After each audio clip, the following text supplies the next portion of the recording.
I'd like to welcome everybody, all the senior leaders who are on the stage, and my brothers and sisters. I'd like to welcome all of you here today. Thank you specially for coming out to listen to me in this tremendous heat. I'd like to also welcome all our workers, all our local body leaders to this meeting. We are fighting here an election against the LDF, which is fully supported by the BJP. One side is the UDF, and on the other side is a combination of LDF and BJP. One famous economist many years ago said that there is a hidden hand in the market. Making a point about economics. Here, in the Kerala elections, there is a hidden hand of the BJP. And the BJP does not want the LDF, does not want the UDF here, because they know that the only force that challenges them in the country is the Congress party. We have a ideological difference, fundamental ideological difference with the BJP and the RSS. The BJP understands that the left front LDF can never challenge them at the national level. And they also know that if they are in power in Delhi, then any LDF government in Kerala is fully under their control. Many of you will say, what is the proof for this statement that I'm making? How do we know that it is factually correct? Well, the first proof is that people who fight the BJP, who genuinely fight the BJP, get attacked by the BJP. I myself have been attacked. I have 36 cases on me. I've been interrogated for 55 hours non-stop. So the first proof is that there is no attack on the Chief Minister of Kerala by the BJP. Everybody knows that the LDF leadership is corrupt. There are cases ongoing, but there is no pressure on them from the BJP. There is no interrogation. There are no threats from the BJP on them. And the second reason is the Prime Minister came here yesterday to Kerala. Wherever he goes, he talks about temples and religion. In every speech, he's talking about temple and religion. അദ്ദേഹത്തിന്റെ എല്ലാ പ്രസംഗങ്ങളിലും അദ്ദേഹം പറയുന്നത് അമ്പലങ്ങളെക്കുറിച്ചും അവിടുത്തെ മതത്തെക്കുറിച്ചുമാണ്. But somehow he has forgotten about what happened in Sabarimala. പക്ഷേ എന്തുകൊണ്ടോ അദ്ദേഹം കേരളത്തിൽ വരുമ്പോൾ ശബരിമലയെക്കുറിച്ച് അദ്ദേഹം മറന്നു പോവുകയാണ്. He has forgotten that the left front leaders stole from Ayyappaji. അദ്ദേഹം കേരളത്തിലെ ഇടതുപക്ഷ നേതാക്കന്മാർ ശബരിമല അയ്യന്റെ സ്വത്ത് കവർന്നു എന്നുള്ളത് മറക്കുകയാണ്. സ്വർണം കവർന്നു എന്നുള്ളത് മറക്കുകയാണ്. He has forgotten that the left front leaders took the gold of Ayyappa temple and replaced it with brass. അദ്ദേഹം മറന്നു പോവുകയാണ്. ശബരിമലയിലെ അയ്യപ്പന്റെ ക്ഷേത്രത്തിലുള്ള സ്വർണം അവിടെ നിന്ന് കട്ടെടുത്തു കൊണ്ടുപോയി അതിൽ ചെമ്പാക്കി മാറ്റി അവിടെ വെച്ചു എന്നുള്ളത് അദ്ദേഹം മറക്കുകയാണ്. So because he does not want to damage the BJP, he has kept quiet about the crime that has taken place against the holiest temple. പക്ഷേ CPM-നെ രക്ഷിക്കുന്നതിന് വേണ്ടി അദ്ദേഹം ഈ രാജ്യത്തെ ഏറ്റവും പവിത്രമായ ക്ഷേത്രത്തിൽ നടന്ന കൊള്ളയെ അദ്ദേഹം മറച്ചു വെക്കുകയാണ്. This shows two things. The first thing it shows is that BJP and LDF are joined together. ഇതിൽ രണ്ട് കാര്യങ്ങൾ വെളിവാവുകയാണ്. അതിലൊന്ന് LDF-ഉം BJP-യും ഇതിൽ ഒരേ പക്ഷത്ത് നിൽക്കുകയാണ്. And the second thing it shows is Narendra Modi does not care anything about religion, Hinduism or temples. രണ്ടാമത് വെളിവാകുന്നത് നരേന്ദ്രമോദി ഹിന്ദു മതത്തെക്കുറിച്ചോ ക്ഷേത്രങ്ങളെക്കുറിച്ചോ ഒന്നും വേവലാതിപ്പെടുന്നില്ല എന്നുള്ളതാണ്. For him, if he gets a vote from the temple, then he will talk about the temple. അദ്ദേഹം നരേന്ദ്രമോദിയെ സംബന്ധിച്ചോളം ആ ക്ഷേത്രത്തിൽ നിന്ന് അദ്ദേഹത്തിന് വോട്ട് ലഭിക്കുമെങ്കിൽ അദ്ദേഹം അതിനെക്കുറിച്ച് സംസാരിക്കും. If he wants to protect the interest of the LDF, then he will not speak about the temple. LDF-ന്റെ ഇടതുപക്ഷ ജനാധിപത്യങ്ങളുടെ താല്പര്യങ്ങൾ സംരക്ഷിക്കേണ്ടതായിട്ടുണ്ടെങ്കിൽ അദ്ദേഹം അതിനെക്കുറിച്ച് സംബന്ധില്ല. We don't make big speeches, but I guarantee you that the UDF government is going to make sure that the criminals who stole from the temple are finished, provided are given the punishment that they deserve. നമുക്ക് വലിയ പ്രസംഗങ്ങളൊന്നുമില്ല, പക്ഷെ ഒരു കാര്യം ഉറപ്പു തരുന്നു. UDF അധികാരത്തിലേക്ക് വന്നാൽ ശബരിമലയിലെ അയ്യപ്പന്റെ ക്ഷേത്രത്തിൽ കൊള്ള നടത്തിയവരെ നമ്മൾ ശിക്ഷിക്കും. അവർ അതിനകത്തുള്ള അർഹിക്കുന്ന ശിക്ഷ ലഭിക്കുന്നു എന്ന് ഉറപ്പാക്കും. The other thing is that I keep saying LDF. ഞാൻ മറ്റൊരു കാര്യം ഞാൻ എപ്പോഴും LDF എന്ന് പറയുന്നുണ്ട്. Left front. ഇടതുപക്ഷം എന്നാണ് പറയുന്നത്. But really the LDF does not behave like a left party in Kerala. പക്ഷെ സത്യത്തിൽ കേരളത്തിലെ ഇടതുപക്ഷ ജനാധിപത്യ മുന്നണി ഒരു ഇടതുപക്ഷമായി പ്രവർത്തിക്കുന്നില്ല എന്നുള്ളതാണ് വസ്തുത. In their actions, in their policies, They are as corporatist as the BJP. അവരുടെ നയങ്ങളിൽ, അവർ നടക്കുന്ന പദ്ധതികളിൽ അവർ BJP-യെ പോലെ തന്നെ കുത്തകവൽക്കരണത്തിന്റെ ഭാഗമായി മാറിയിരിക്കുന്നു. And you can ask LDF workers this question. നിങ്ങൾക്ക് ഇടതുപക്ഷ ജനാധിപത്യ മുന്നണിയുടെ പ്രവർത്തകരോട് ഈ ചോദ്യം ചോദിക്കാം. You can ask them, is today's Kerala government truly a left government? Is today's Kerala government truly a government of the poor people of Kerala? Every single LDF worker will tell you no, it is no longer a left government. It is now a corporatist, corporate supported, corporate funded government. നിങ്ങൾക്ക് ഇടതുപക്ഷത്തിന്റെ പ്രവർത്തകരോട് ചോദിക്കാം, ഈ സർക്കാരിൽ എവിടെയെങ്കിലും ഇടതുപക്ഷത്തിന്റെ സ്വഭാവമുണ്ടോ എന്ന് നിങ്ങൾക്ക് ചോദിക്കാം. ഈ നാട്ടിലെ പാവപ്പെട്ട മനുഷ്യർക്ക് വേണ്ടിയിട്ടുള്ള നയങ്ങൾ എന്തെങ്കിലും ഇടതുപക്ഷ ജനാധിപത്യ മുന്നണിയുടെ സർക്കാരിൽ നിന്ന് ഉണ്ടോ എന്ന് ചോദിക്കാം. നിങ്ങൾക്ക് ലഭിക്കുന്ന മറുപടി ഇല്ല എന്നുള്ളതായിരിക്കും. അവർ കുത്തകവൽക്കരണത്തിന്റെ രാഷ്ട്രീയത്തിലേക്ക് മാറിയിരിക്കുന്നു.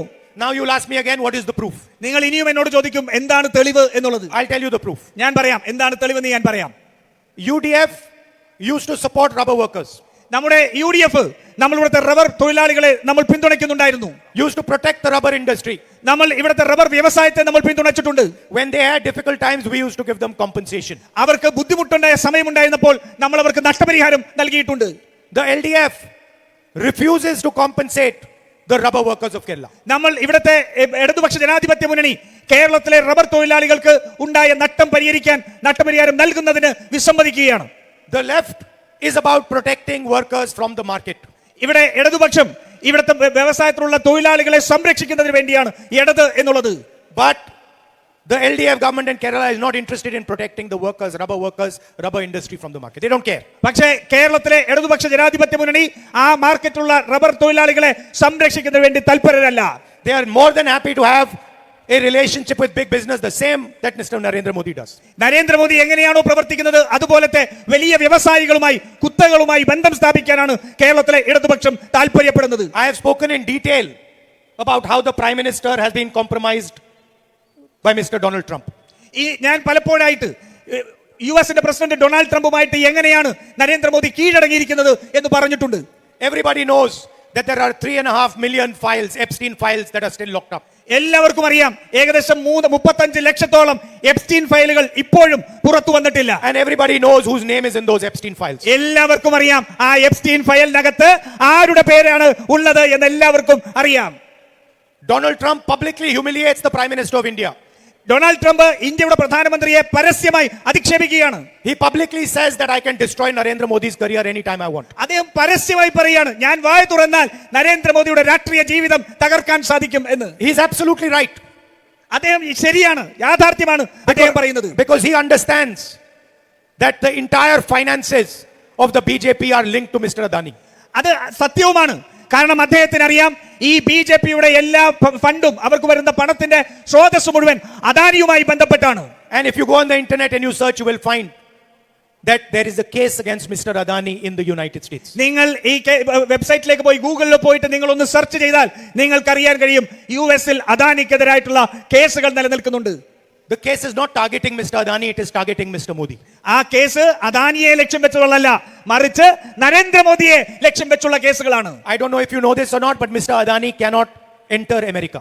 നിങ്ങൾക്ക് അറിയുമോ ഇല്ലയോ എന്ന് എനിക്കറിയാൻ പാടില്ല. പക്ഷേ അദാനിക്ക് അമേരിക്കക്കകത്ത് പ്രവേശിക്കാൻ കഴിയില്ല. He does not travel anymore like he used to. അത് അദ്ദേഹം നേരത്തെ യാത്ര ചെയ്തിരുന്നത് പോലെ അമേരിക്കക്കകത്ത് ഇപ്പോൾ അദ്ദേഹം യാത്ര ചെയ്യുന്നില്ല. Because if he does, they will pick him up and take him to the United States. കാരണം അദ്ദേഹം അങ്ങനെ യാത്ര ചെയ്താൽ അദ്ദേഹത്തെ അവിടെ നിന്ന് പൊക്കിയെടുത്ത് US-ലേക്ക് കൊണ്ടുപോകുന്ന സാഹചര്യമുണ്ട്. And you saw with your own eyes when I started raising this in Parliament, the Prime Minister got up and ran away from Parliament. നിങ്ങൾ നിങ്ങളുടെ കണ്ണുകൾ കൊണ്ട് കണ്ടതാണ്. ഞാൻ ഈ വിഷയം ഇന്ത്യയുടെ പാർലമെന്റിൽ ഉന്നയിച്ചപ്പോൾ നരേന്ദ്രമോദി അവിടെ നിന്ന് പേടിച്ച് പിന്മാറി പോകുന്നത് കണ്ടതാണ്. After that, the BJP came up with a whole idea of how women MPs of the Congress party were going to attack the Prime Minister. Ridiculous, laughable idea. അത് കഴിഞ്ഞപ്പോൾ പരിഹാസ്യമായ വളരെ ഒരു അതിക്ഷേപകരമായിട്ടുള്ള ഒരു നിലപാടുമായിട്ട് ആ BJP വന്നു. ഇന്ത്യയിലെ പാർലമെന്റിലെ കോൺഗ്രസിന്റെ വനിതാ MP-മാർ അദ്ദേഹത്തെ ആക്രമിക്കാൻ ശ്രമിച്ചു എന്ന പരിഹാസ്യമായ ഒരു വാദവുമായി മുന്നോട്ട് വന്നു. The truth is that Narendra Modi is compromised by Donald Trump. അതിന്റെ സത്യം നരേന്ദ്രമോദി എന്ന് പറയുന്ന ഇന്ത്യയുടെ പ്രധാനമന്ത്രി ഡൊണാൾഡ് ട്രംപിന് കീഴടങ്ങിയിരിക്കുകയാണ്. This is an unwritten truth, everybody knows it. ഇത് എല്ലാവർക്കും മനസ്സിലാവുന്ന സത്യമാണ്. And the same way Donald Trump controls Narendra Modi controls your chief minister. അത് എങ്ങനെയാണോ ഡൊണാൾഡ് ട്രംപ് നരേന്ദ്രമോദിയെ നിയന്ത്രിക്കുന്നത് അതേപോലെ തന്നെ നിങ്ങളുടെ മുഖ്യമന്ത്രിയെ Narendra Modi നിയന്ത്രിക്കുകയാണ്. The same way Narendra Modi is controlled by his corruption, by his financial system, your chief minister is controlled by his corruption, his financial system. എങ്ങനെയാണോ നരേന്ദ്രമോദിയെ അദ്ദേഹത്തിന്റെ അഴിമതി കൊണ്ട് അദ്ദേഹത്തിന്റെ ഫണ്ടുകളുടെ ഇതുകൊണ്ട് അദ്ദേഹത്തെ നിയന്ത്രിക്കപ്പെടുന്നത്, അതേപോലെ തന്നെ പിണറായി വിജയൻ നരേന്ദ്രമോദിയുടെ മുന്നിൽ അദ്ദേഹത്തിന്റെ അഴിമതി കൊണ്ടും അദ്ദേഹത്തിന്റെ ഫണ്ടിന്റെ സോഴ്സ് കൊണ്ടും നിയന്ത്രിക്കപ്പെടുകയാണ്. Just now when I was coming here, I was in the helicopter, I was looking down and I was noticing how close people's houses are in Kerala. ഞാനിപ്പോൾ വരുമ്പോൾ, ഞാൻ ഹെലികോപ്റ്ററിൽ താഴത്തേക്ക് വന്നുകൊണ്ടിരിക്കുമ്പോൾ ഞാൻ നോക്കുകയായിരുന്നു എത്രമാത്രം അടുത്തടുത്താണ് കേരളത്തിലെ ജനങ്ങളുടെ വീടുകൾ നിലനിൽക്കുന്നത് എന്നുള്ളത്. And I was also noticing how beautiful the environment is, how green Kerala is. ഞാൻ ഒന്നുകൂടി നോക്കുകയായിരുന്നു എത്രമാത്രം ഭംഗിയോടുകൂടി, എത്രമാത്രം പച്ചപ്പോടുകൂടിയ പ്രദേശമാണ് കേരളം എന്നുള്ളത്. Why? Because you value your environment. എന്തുകൊണ്ടാണ്? കാരണം നിങ്ങൾ നിങ്ങളുടെ പ്രകൃതിയെ നിങ്ങൾ അമൂല്യമായി സംരക്ഷിക്കുന്നു. And the fact that you live so close together makes you tolerant.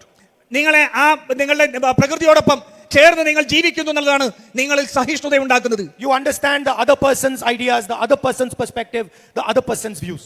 നിങ്ങൾ മറ്റുള്ള മനുഷ്യരുടെ അവരുടെ കാഴ്ചകൾ അല്ലെങ്കിൽ അവരുടെ അഭിപ്രായങ്ങൾ നിങ്ങൾ മാനിക്കുന്നു, നിങ്ങൾ അവരുടെ അഭിപ്രായങ്ങളെ വിലമതിക്കുന്നു, നിങ്ങൾ ഒരുമിച്ച് സഹവർത്തിത്വത്തോടു കൂടി ജീവിക്കുന്നു. Different communities, different religions, all living together. പല സമൂഹങ്ങൾ, പല മതങ്ങൾ, എല്ലാവരും ഒരുമിച്ച് ജീവിക്കുന്ന നാടാണ്. And you teach a lot to the rest of the country. നിങ്ങൾ ഈ രാജ്യത്തിന്റെ മറ്റൊരു ഭാഗത്തേക്ക് നിങ്ങൾ അവരെ പഠിപ്പിക്കുക കൂടിയാണ്. You teach the rest of the country that it doesn't matter if the person in front of you has different ideas, you can still respect and love that person. നിങ്ങൾ രാജ്യത്തിന്റെ മറ്റുള്ള സ്ഥലങ്ങളിലേക്ക് നിങ്ങൾ കൊടുക്കുന്ന സന്ദേശം മറ്റുള്ളവർക്ക്, നമ്മുടെ മുന്നിലുള്ളവർക്ക് വ്യത്യസ്തമായ ആശയങ്ങൾ ഉണ്ടാവാം, അഭിപ്രായങ്ങൾ ഉണ്ടാവാം, പക്ഷേ ഒരുമിച്ച് സ്നേഹത്തോടു കൂടി ജീവിക്കാൻ കഴിയും എന്ന സന്ദേശമാണ്. Disrespect, anger, hatred are not strengths. They are weaknesses. ബഹുമാനമില്ലായ്മ, ദേഷ്യം, അതുപോലെ തന്നെ വെറുപ്പ് അതൊരിക്കലും ശക്തിയല്ല, അതെല്ലാം ദൗർബല്യങ്ങളാണ്. Humility, love, respect are strengths. വിനയം, അതുപോലെ തന്നെ സഹവർത്തിത്വം, അതുപോലെ തന്നെ ഒരുമിച്ച് നിൽക്കുക, അത് ശക്തിയാണ്. As member of parliament of Wayanad, you taught me this. ഒരു വയനാടിലെ MP എന്ന നിലയിൽ നിങ്ങളാണ് എന്നെ ഇത് പഠിപ്പിച്ചത്. The people of Kerala showed me how they responded when tragedy struck them. കേരളത്തിലെ ജനങ്ങളാണ് എന്നെ പഠിപ്പിച്ചത് അവരെങ്ങനെയാണ് ഒരു ദുരന്തം വരുമ്പോൾ ഒരുമിച്ച് നിന്ന് അതിനെ നേരിടുന്നത് എന്നുള്ളത്. I saw with my own eyes all people, all religions coming together as one. ഞാൻ എന്റെ കണ്ണുകൾ കൊണ്ട് കണ്ടതാണ് എല്ലാ സമൂഹത്തിലും പെട്ടവർ, എല്ലാ മതത്തിലും പെട്ടവർ ആ ദുരന്തങ്ങളിൽ ഒരുമിച്ച് വരുന്നത്, to defend each other. ഒരുമിച്ച് നിൽക്കുന്നത് ഞാൻ കണ്ടതാണ്. Now, just when I started this speech, I happened to look at this mic. ഞാൻ ഇവിടെ സംസാരിക്കുന്ന തൊട്ട് മുമ്പ് ഞാൻ ഈ മൈക്ക് നോക്കുവാൻ ഞാൻ ഇടയായി. And on this mic is written country of origin China. ഞാൻ ഈ മൈക്ക് നോക്കുമ്പോൾ ഇതിൽ മൈക്കിൽ എഴുതിയിരിക്കുന്നത് ഇത് ചൈനയിൽ നിർമ്മിതമാണ് എന്നാണ്. And I'm wondering why on this mic it is not written country of origin India, state of origin Kerala. ഞാൻ അത്ഭുതപ്പെടുന്നത് എന്തുകൊണ്ടാണ് ഈ മൈക്കിൽ ഇത് ഇന്ത്യയിൽ നിർമ്മിച്ചതാണ് എന്ന് എഴുതപ്പെടാത്തത്, എന്തുകൊണ്ടാണ് അത് കേരളത്തിലാണ് നിർമ്മിക്കുന്നത് എന്ന് പറയാത്തത്. How are the youngsters of Kerala expected to get a job if we do not have things made in India? ഈ കേരളത്തിൽ, ഈ ഇന്ത്യയിൽ നമ്മൾ അത്തരത്തിലുള്ള ഉൽപാദനത്തിന് നമുക്ക് സാധിക്കുന്നില്ലെങ്കിൽ കേരളത്തിലെ യുവജനങ്ങൾക്ക് എങ്ങനെയാണ് തൊഴിലുകൾ ലഭിക്കുക? And how are we ever going to make things in Kerala if only one or two companies control the future of Kerala? ഈ കേരളത്തിന്റെ ഭാവിയെ ഒന്നോ രണ്ടോ കമ്പനികൾ മാത്രമാണ് നിയന്ത്രിക്കുന്നതെങ്കിൽ എങ്ങനെയാണ് അത്തരത്തിലുള്ള അവസരങ്ങൾ യുവജനങ്ങൾക്ക് കേരളത്തിൽ ഉണ്ടാക്കാൻ സാധിക്കുക? Your chief minister and the prime minister are handing this country over to Adani and Ambani. നിങ്ങളുടെ മുഖ്യമന്ത്രിയും ഈ രാജ്യത്തിന്റെ പ്രധാനമന്ത്രിയും ഈ രാജ്യത്തെയും ഇന്ത്യയെ മുഴുവൻ അദാനിക്ക് വേണ്ടി കൈമാറാനായിട്ട് നോക്കുകയാണ്. And Adani and Ambani are not interested in giving jobs to the people of Kerala or the people of India. അദാനിയോ അംബാനിയോ ഈ കേരളത്തിലെ ജനങ്ങൾക്കോ ഇന്ത്യയിലെ ജനങ്ങൾക്കോ തൊഴിൽ നൽകാൻ തൽപരരല്ല. Kerala needs its small and medium businesses to be strengthened. കേരളത്തിന് അവരുടെ ചെറുകിട വ്യാപാരങ്ങളും വ്യവസായങ്ങളും ശാക്തീകരിക്കപ്പെടണം. Kerala needs its agricultural foundation to be strengthened. കേരളത്തിന് നമ്മുടെ കാർഷിക അടിസ്ഥാനങ്ങൾ, കാർഷിക രംഗത്തെ ഏറ്റവും അടിസ്ഥാനപരമായി ശക്തിപ്പെടുത്തേണ്ടതുണ്ട്. Kerala needs connectivity and IT.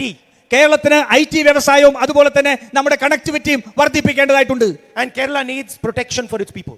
കേരളത്തിന് അവരുടെ ജനങ്ങൾക്ക് സംരക്ഷണം ലഭിക്കേണ്ടതായിട്ടുണ്ട്. LDF has been in power for 10 years.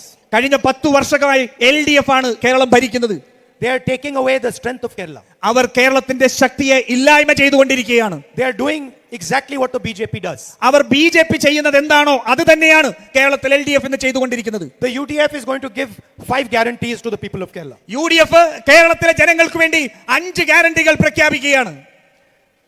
The UDF is going to give compensation to the rubber workers, rubber industry. UDF ഈ നാട്ടിലെ റബ്ബർ തൊഴിലാളികൾക്ക് അവർക്ക് നഷ്ടപരിഹാരം നഷ്ടപരിഹാരം നൽകുമെന്ന് പ്രഖ്യാപിക്കുകയാണ്.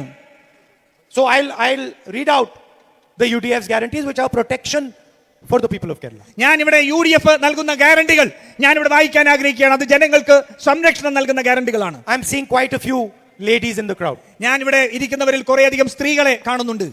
The first guarantee that we're going to give is all these ladies will travel for free in buses in Kerala. ആദ്യമായിട്ട് നമ്മൾ നൽകുന്ന ഗ്യാരണ്ടി ഈ ഇരിക്കുന്ന സ്ത്രീകൾക്ക് കേരളത്തിൽ KSRTC ബസ്സുകളിൽ സൗജന്യമായി യാത്ര ചെയ്യാൻ കഴിയുന്ന സൗകര്യം. The second guarantee is 1,000 rupees a month for college going girls of Kerala. Every single college going girl. നമ്മുടെ രണ്ടാമത്തെ ഗ്യാരണ്ടി കോളേജിൽ പഠിക്കുന്ന നമ്മുടെ പ്രിയങ്കരെ പെൺകുട്ടികൾക്ക് എല്ലാ മാസവും 1000 രൂപ അവർക്ക് നൽകും എന്ന് പ്രഖ്യാപിക്കുന്നു. Now I can see quite a few people, older people here as well. എനിക്ക് ഇവിടെ മുതിർന്നവരായിട്ട് ഒത്തിരി പേരെയും കാണാൻ സാധിക്കുന്നുണ്ട്. We are going to increase their welfare pension to 3,000 rupees a month. നമ്മൾ അവരുടെ സാമൂഹിക സുരക്ഷാ പെൻഷൻ 3000 രൂപയാക്കി വർദ്ധിപ്പിക്കുമെന്ന് ഉറപ്പ് നൽകുകയാണ്. We are going to start a new health insurance scheme that is going to give each family 25 lakh rupees of health care when required. നമ്മൾ പുതിയ ഒരു ആരോഗ്യ സംരക്ഷണ ഇൻഷുറൻസ് പദ്ധതി നമ്മൾ രൂപീകരിക്കുകയാണ്. ഒരു കുടുംബത്തിന് 25 ലക്ഷം രൂപയുടെ ഇൻഷുറൻസിന്റെ സംരക്ഷണം അവർക്ക് ലഭിക്കുമെന്ന് ഉറപ്പ് നൽകുന്നു. The health insurance scheme is going to transform.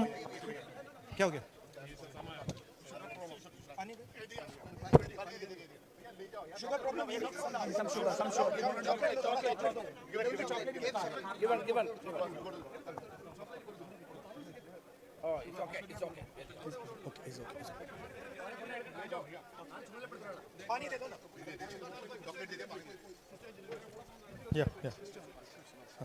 Rubber, take it. So sorry for that interruption. The gentleman was not feeling well. തടസ്സമുണ്ടായതിൽ ഖേദിക്കുന്നു. ഒരു ആള് ഇവിടെ സുഖമില്ലാതെ ഒരവസ്ഥ ഉണ്ടായതുകൊണ്ടാണ്. So the health insurance scheme is going to transform the healthcare industry of Kerala. അതുകൊണ്ട് നമ്മുടെ ആരോഗ്യ സംരക്ഷണ ആരോഗ്യ ഇൻഷുറൻസ് കേരളത്തിലെ ആരോഗ്യ രംഗത്തെ തന്നെ പരിവർത്തനം ചെയ്യുന്ന ഒന്നായി മാറാൻ പോവുകയാണ്. Huge money is going to be injected into the healthcare system, and we will need new doctors and new nurses, and we'll be able to support them. നമ്മുടെ ആരോഗ്യ രംഗത്തേക്ക് വലിയ തോതിലുള്ള നിക്ഷേപത്തിന് വഴിയൊരുക്കുകയാണ്. നമുക്ക് പുതിയതായി ഡോക്ടർമാർ, ആരോഗ്യ പ്രവർത്തകർ എല്ലാം നമുക്ക് ആരോഗ്യ രംഗത്ത് വേണ്ടിവരും. For youngsters, we are going to give them 5 lakh rupees interest-free loan to start their businesses. നമ്മുടെ ഇവിടുത്തെ യുവജനങ്ങൾക്ക് അവർക്ക് 5 ലക്ഷം രൂപ പലിശരഹിതമായിട്ടുള്ള വായ്പ അവർക്ക് പുതിയ സംരംഭങ്ങൾ തുടങ്ങുന്നതിന് വേണ്ടി അവർക്ക് നൽകുമെന്ന് നമ്മൾ ഉറപ്പ് നൽകുകയാണ്. And we are going to have a new ministry for senior citizens. അതുപോലെ തന്നെ നമ്മുടെ വൃദ്ധരായ ജനങ്ങൾക്ക്, നമ്മുടെ മാതാപിതാക്കൾക്ക് അവർക്ക് വേണ്ടിയിട്ടൊരു പ്രത്യേക വകുപ്പ് നമ്മൾ രൂപീകരിക്കും എന്ന് ഉറപ്പ് നൽകുകയാണ്. Finally, it is our commitment to protect rubber farmers and workers. അവസാനമായി നമ്മുടെ റബ്ബർ തൊഴിലാളികളെയും അവിടുത്തെ കർഷകരെയും സംരക്ഷിക്കുക എന്നുള്ളത് നമ്മുടെ ഏറ്റവും അടിസ്ഥാനപരമായ ആവശ്യമാണ്. We are not going to let rubber farmers be open to the vagaries of the market. നമ്മൾ ഇവിടുത്തെ റബ്ബർ കർഷകരെ ഈ വ്യവസായത്തിൽ ഉണ്ടാവുന്ന അനിഷ്ടങ്ങൾക്ക് അവരെ വിട്ടുകൊടുക്കാൻ നമ്മൾ തയ്യാറല്ല. We are not going to let them suffer as a result of prices. ഇവിടുത്തെ വിലയുടെ വ്യതിയാനം കൊണ്ട് അവർക്ക് നഷ്ടമുണ്ടാവുന്ന, അവർ ബുദ്ധിമുട്ടുന്ന ഒരു സാഹചര്യത്തിലേക്ക് ആ റബ്ബർ കർഷകരെ വിട്ടുകൊടുക്കാൻ നമ്മൾ തയ്യാറല്ല. So we will systematically protect them and compensate them when the market works against them. അതുകൊണ്ട് നമ്മൾ അവരെ സംരക്ഷിക്കുന്നതിനുള്ള നയമുണ്ടാക്കും. അവർക്ക് വില വ്യതിയാനത്തിൽ ഉണ്ടാവുന്ന നഷ്ടപരിഹാരം നൽകുന്നതിനുള്ള നയം നമ്മൾ രൂപീകരിക്കും. Please support our candidates, UDF candidates, Advocate Santa Kumar ji and Abe Karyokos ji. അതുകൊണ്ട് നമ്മുടെ സ്ഥാനാർത്ഥികളായ അഡ്വക്കേറ്റ് CV ശാന്തകുമാറിനെയും അതുപോലെ തന്നെ അബേ കുര്യാക്കോസിനെയും നിങ്ങൾ പിന്തുണയ്ക്കണം എന്ന് ഞാൻ അഭ്യർത്ഥിക്കുകയാണ്. And once again, thank you very much for coming out in this heat to listen to me. ഒരിക്കൽ കൂടി ഇത്രയും ചൂടിൽ ഇത്രയും വലിയ ജനക്കൂട്ടമായിട്ട് നിങ്ങൾ ഇവിടെ എത്തിയതിൽ ഞാൻ നിങ്ങളോട് നന്ദി രേഖപ്പെടുത്തുന്നു. And I also thank all the Congress workers who are working really hard, going house to house to ensure UDF victory. അതുപോലെ തന്നെ ഇവിടുത്തെ UDF പ്രവർത്തകരെയും ഞാൻ അഭിനന്ദിക്കുകയാണ്. നിങ്ങൾ വീടാന്തരം കയറി UDFന്റെ വിജയത്തിന് വേണ്ടി പ്രവർത്തിക്കുന്ന നിങ്ങളെയും ഞാൻ അഭിനന്ദിക്കുകയാണ്. Thank you very much. നന്ദി.